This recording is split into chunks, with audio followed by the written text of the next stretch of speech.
This is a presentation of Northeast Streaming Sports.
Good morning, everybody, and welcome to another episode of the Philly Sports Guy Show. Today is Wednesday, August 3rd, and there was a lot happening yesterday in the world of baseball surrounding the Phillies. It was quiet, quiet.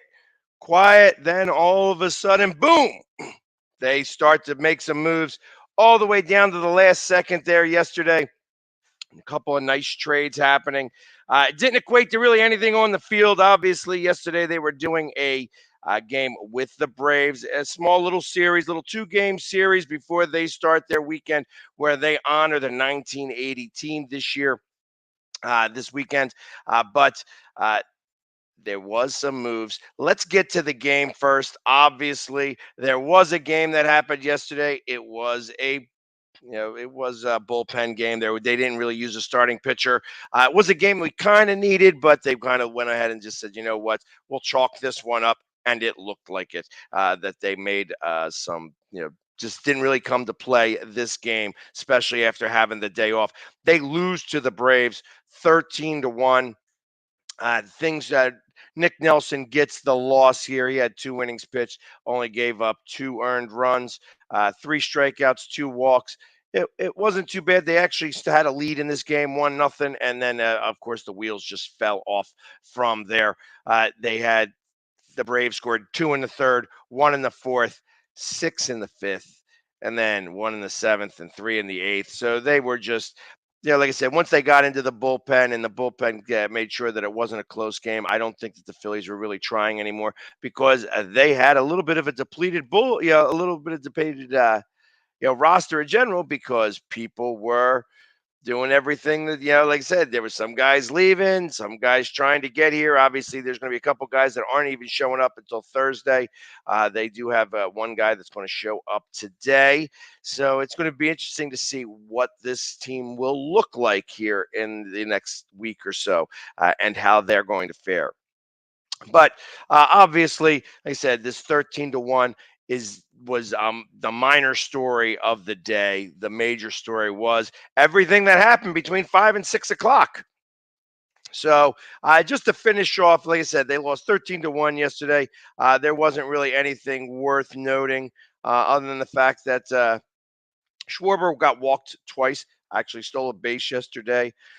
Everybody was striking out a lot. That the team as a whole had 14 strikeouts against the Braves. So they were, up against it, and they had an actually pretty good pitcher on the mound. Strider, 6 2/3 innings. He's the one that gets the win. Only gave up 3 hits and 1 earned run, 13 Ks on the day.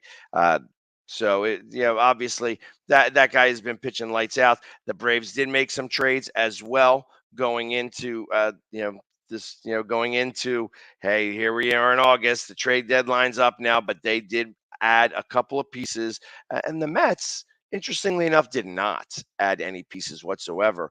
They kind of stood pat. The pieces that they did pick up weren't really worth even mentioning in the grand scheme of things. But let's go to what the Phillies did yesterday. Their day started off, and it was probably somewhere around 4 o'clock when they picked up this pitcher from the Cubs, as a name you might remember. You might remember, but real fast, before we get into who we did and who we didn't pick up and all the things that happened yesterday. Today, we're of course we're back in Atlanta, and we have Zach Wheeler going up against Charlie Morton, and this is a game we absolutely need to grab from them. They, like I said, they took care. The Braves won 13-1. It was one game out of this. We need to take this game. Wheeler's got to pitch a really good game. Plus, we like beating up Charlie Morton a little bit. He'll go good for the first 3 innings, and in the fourth inning, we'll start to tag him a little bit, and hopefully, Wheeler pitches the way that he knows how, and we can take this game away from him and come out with a series split uh, with the Braves and have an overall very good road trip this time around.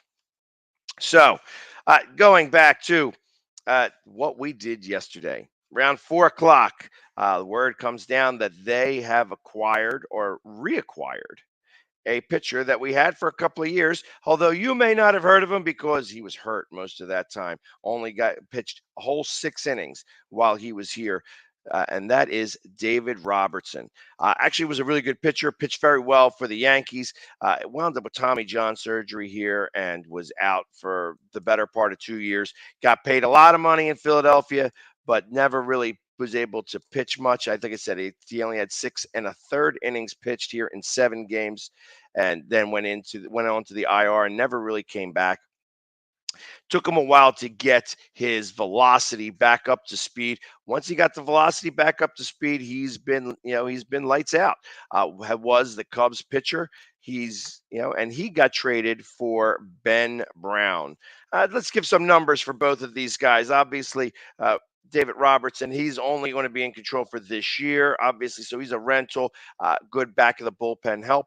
So that was one of the holes that we thought that we needed to get taken care of. And Dombrowski took care of that pretty well. So we give up Ben Brown. And who is Ben Brown? Let's talk about him. He was on the Jersey Shore, and he was a pitcher. Like I said, the Jersey Shore is like an A league, A plus is what they call it. He was 3-5 with a 3.08 ERA in 15 starts. He had 73 innings pitched. In those 73 innings, he had 105 strikeouts to only 23 walks. So obviously, he had some command, and he only gave up 53 hits, with 7 of them being home runs. So, and this is a guy, like I said, he was a prospect in the A plus league down at the Jersey Shore, and that's okay. So let's figure out who we got. Robertson.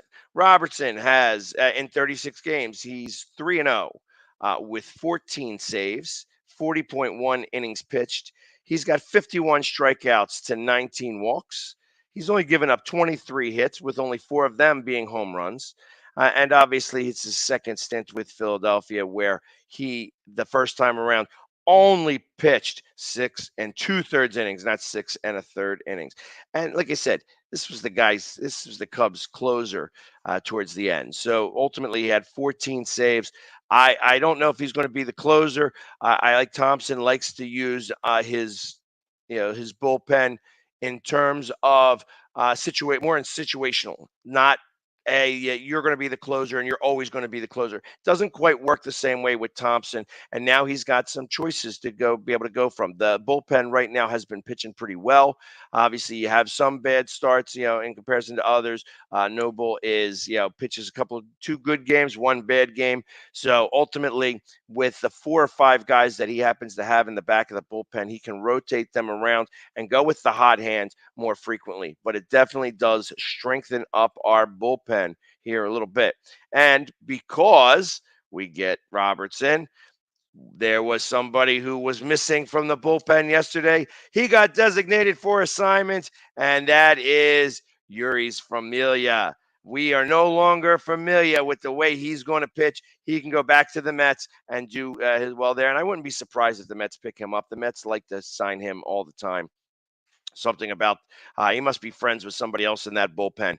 But ultimately, he is gone. So we ain't got to worry about how he pitches anymore. No more scares to the Pirates or anything, giving up all those runs and giving away leads and things like that.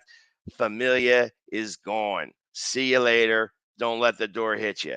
So, and that actually shored up that bullpen. I thought that were both that was a good move by them, by Dombrowski, just to fill in that one hole. It was one of those things that we had three holes to fill. This was the first one. The second one, as we got closer to the deadline. Tick, tick, tick, tick, tick. It's about 5:30. Is anything going to happen? Are the Phillies done? Are they going to make any more trades? Down come the wire. It may have been somewhere closer to 5 o'clock. I might be exaggerating a little bit with these times here, but they pick up center fielder Brandon Marsh from the Angels. Now, Brandon Marsh, they trade catcher Logan O'Hop, who is was ranked 87th out of 100 in the top 100 prospects. He was pitching. He was catching. He's a catcher, and he was in Double A this year.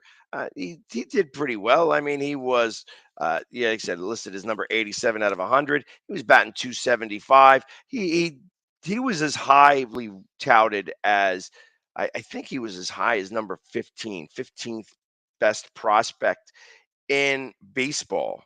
And then took a drop a little bit. He had a little bit of a problem with his bat this year, but the bigger problem is that he is definitely hogtied. He's not able to get far here and go up to AAA and to the majors because obviously we have Real Muto. So there's a log jam a little bit at catcher, at least for the next couple of years. So I don't know that the Phillies, I think the Phillies did smart by moving him. They said he was an untouchable. Obviously, that untouchableness disappeared when it came to finding somebody who could be a full-time center fielder, and ultimately they did that. So Brandon Marsh, who is this guy? He was on the Angels team. Obviously, they have a couple of big bats on that team. He was not one of them. He took and 323 plate appearances.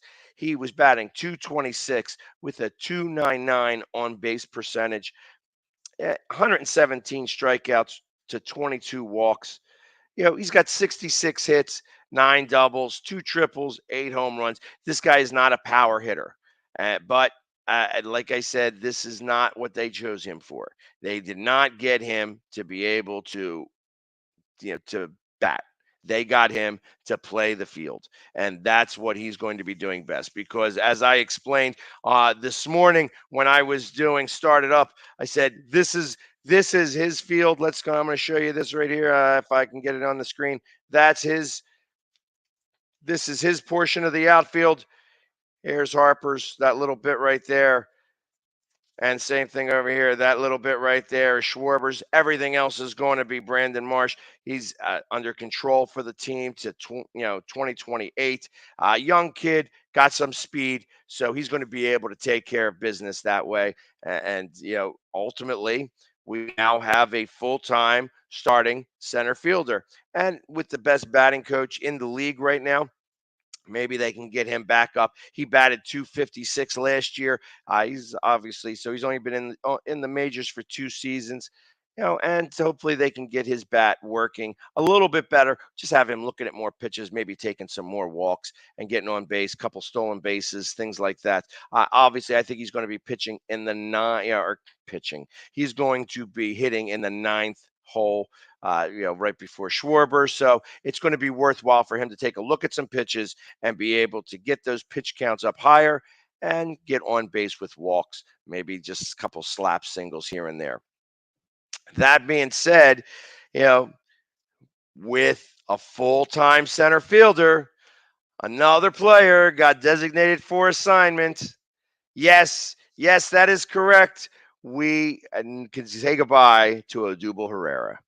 He disappears off of this roster, DFA'd. See you later. Hopefully, your life gets a lot better when you go somewhere else because it's been a challenge here. You have been a challenge to deal with, to watch, playing bad balls, making base running decisions that were just ridiculous. You've cost us more games than you have helped us. And he's helped us a couple of times. He has had a good bat in very small circumstances. But the PR issue that he had with some of his off the field antics concerning his girlfriend, and like I said, just laziness in the field. His baseball IQ is really low in general, and now we get to say a sayonara to Odubel Herrera, no longer part of the Phillies team.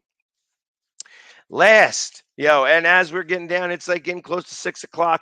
You keep hearing that Toronto and the Phillies are in it for Syndergaard, that they're trying to figure it out. Is Syndergaard going to go? It's getting closer to the time. Tick, tick, tick, tick, tick. It's 5:50. Is anything happening? Is anything going on? At 5:54, it comes down across the wire. Noah Syndergaard is a Philadelphia Philly, and we trade Mickey Moniak. The Moniak experiment is up. Now we've got a center fielder full time. No need to bring Moniak back. Give him somewhere where he could actually go and get up there and start to play. Obviously, this was maybe in to take care of the fact that they did just trade away. I mean, because this was also with the Angels, they did trade away Braden Marsh. So maybe they were looking for a little bit more stability in the outfield, and they can go ahead and try Mickey Moniak in that position and see if he can get his bat working a little bit better from there. Noah Syndergaard, comeback year this year. He was pitching on the Angels, so some of these numbers are going to sound a little funny. Obviously, in 15 starts, he was 5-8. So only 5 wins to 8 losses. He had a 3.83 ERA, though. So under 4, which is pretty good. 80 innings pitched. He's got 64 strikeouts to 22 walks.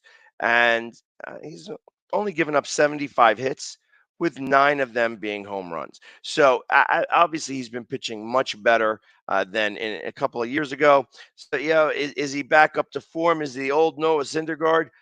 Not really. But, for what we gave up Mickey Moniak and Adiel Sanchez.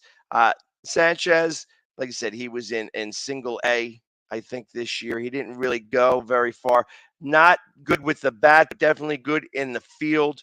He was playing in Clearwater this year, and he was batting .236 with a .286 on base percentage. So not the best, ultimately, to be able to get Syndergaard, we did not give up that much. Obviously, he's a little bit of a rental, but for what we gave up, it's not as big a deal. I think that the Phillies did pretty well, and Dombrowski filled all 3 needs.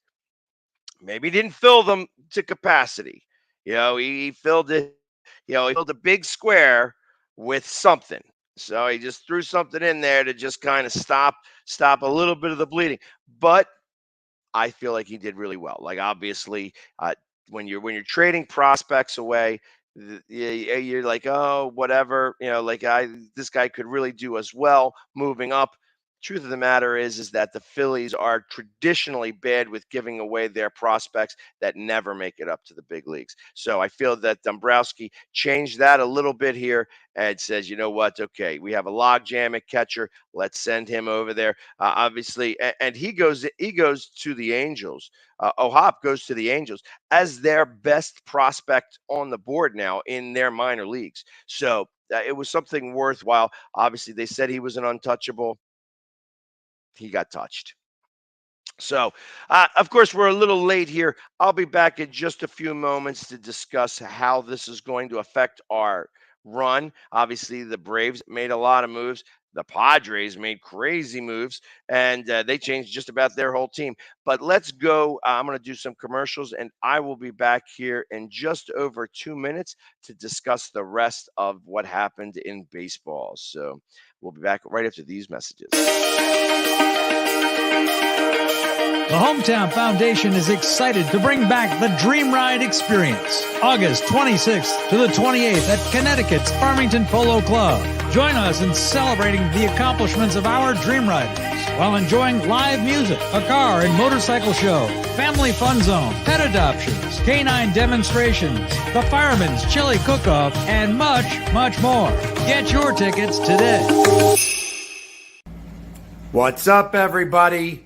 Philly Sports Guy here, and it's fantasy football season. And if you want me to announce your order of your draft, all you have to do is go to Cameo.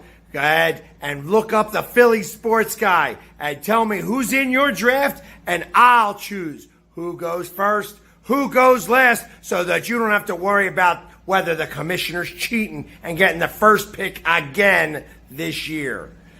So reach out to the Philly Sports Guy on Cameo for not only fantasy football, but for all your messaging needs. I'll give you a shout out. I'll get happy birthday. I can say hello to the troops overseas or anything else you want to have messaged about. So reach out for the Philly Sports Guy on Cameo.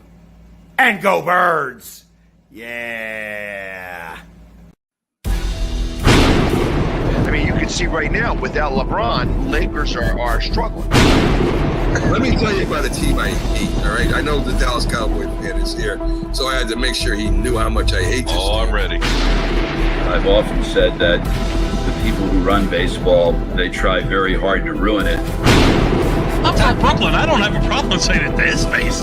Oh, from Brooklyn. Hey, get us any.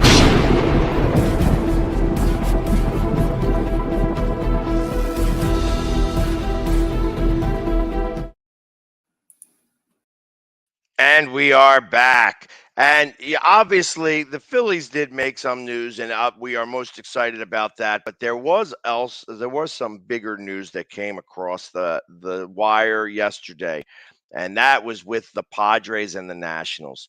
The Padres make a monster splash and get Juan Soto and Josh Bell. Go to the Padres, and they gave up, like a bag of donuts, it sounds like to me. Luke Voigt, Mackenzie Gore, C.J. Abrams, Robert Hassel, James Wood, and Yarlin Susana. Again, you got to look up who these players even are. They sound like nobodies. From what I understand, they're not great in the grand scheme of things. The one thing that I will say is that they are young, that the Nationals are very good at bringing up young talent a little early and cultivating them in the big leagues. Soto was one of them. That Harper before him. They like to bring up guys at 19 years old, so I kind of believe that they are going to do that with a couple of these guys. There was a 19 and an 18-year-old, not exactly sure which is which, but that they were going to bring up very early on. So this trade kind of works well to them, but for the most part, they were losers in this year's trade deadline. And the Padres were winners. Obviously, they changed their entire roster. They wound up getting Brandon Drury, go to the Padres, for Victor Acosta. Again, not much happening there. The Padres are going to make a run at the Dodgers. The Dodgers did not do much at all. They kind of stayed pat, along with the Mets. The Mets kind of stayed pat. They didn't really make any big splashes. What they get, Darren Ruff, I think, for a couple of prospects and such like that. Not really very exciting day for them, and because of that, they wind up getting losers. Wind up being losers. Same thing with the Dodgers. The Dodgers didn't really improve their roster. Not that they needed to improve much, because they do have a pretty good team, obviously, with the best record in the National League. But everybody else around them got a little bit better. Where they say the rich got richer, the Yankees pulled a lot of stuff. They were like, okay, we're not real happy with our team. Let's start to make some changes, and they made a lot of changes. Obviously, the Padres made a lot of changes. The Brewers made a lot of changes, but I don't know if it was for the better. They're the ones that are a little confusing. Even the Yankees are a little confusing. However, they did get rid of Joey Gallo. He winds up going to the Dodgers. So out of all the moves the Dodgers could have made, they pick up a guy who is really good at striking out. So, good on them. Hopefully that works out really well for them. and better for the Phillies, as I kind of expect that once we make it into the playoffs, if we can win that first early round, that we will probably be seeing the Dodgers. And we know how we love to play out in Los Angeles. We took a couple of games over there against them, so it'll be interesting to see how we go up and face them in the playoffs as we have this new team. And now we have, like I said, I think that we have a really strong number 3 pitcher. Sanchez is probably going to move. Actually, Sanchez will probably remain the number 3 pitcher with Syndergaard going to the number 4 spot. They will be able to use Falter in the number 5 spot there. Hopefully, nobody will get hurt as we move forward, but we have to be able to do that and try to keep Nola as fresh as possible. He starts to falter here. Not no pun intended there. He starts to falter towards September. It gets a little tired, and they're going to try their best to make sure that he remains as fresh as possible for this playoff run. And maybe just with the extra help in the pitching, that where he will not necessarily need to feel like he has to carry this team, because in previous years that's what it came down to, that he was the one that had to carry the team.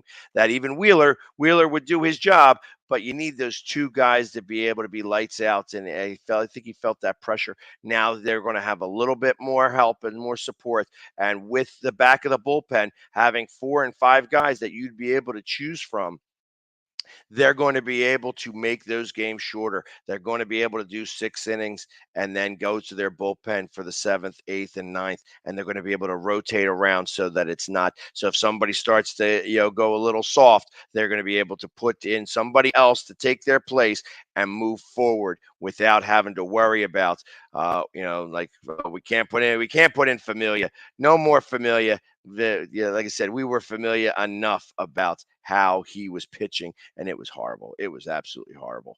So, like I said, there wasn't a lot else going on. There may have been something that happened in in camp yesterday with the Eagles, but I couldn't tell you, because I'll be honest, I am back home. I am no longer in Canton, Ohio.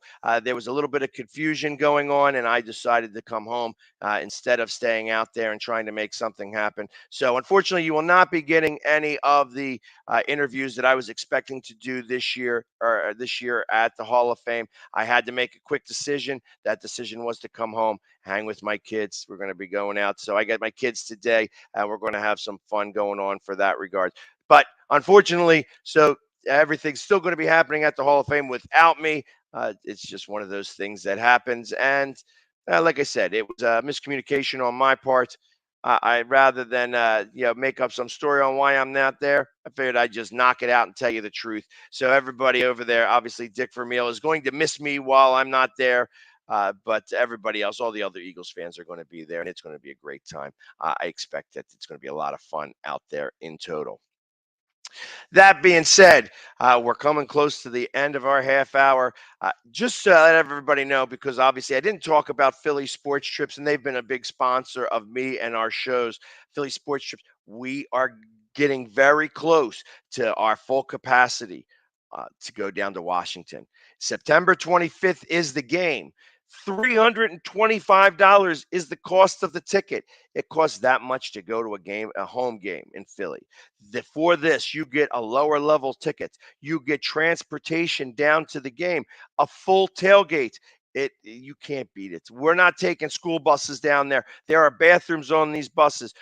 All the beer is included in this. If you wind up on my bus, I like to bring some Bloody Marys. So obviously you want to try to get in with me wherever I'm at, and I might be in a lot of different places because we're taking Eagles fans from all over the place. If you're up in the Wilkes-Barre, Scranton area, if you're out in Harrisburg, if you're in the Northeast, or if you are local to me near the stadiums or in Delaware County, get on to phillysportstrips.com/TPSG and go to the Washington trip.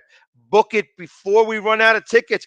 Like it says, we are filling up fast. And we said we were going to have 1,000 people, and it's happening. We're going to bring down that stadium literally bolt by bolt, since they kind of had us out there. When we make it shake, everything's going to get loose, as we saw last year. And we need to go ahead and welcome Carson back to the NFC East. the only way that Philly fans know how. So definitely come down, go to phillysportstrips.com/TPSG. Again, thank you everybody for hanging with me today. We'll be back at it again tomorrow at 9 o'clock. So as always, go Philly. Yeah.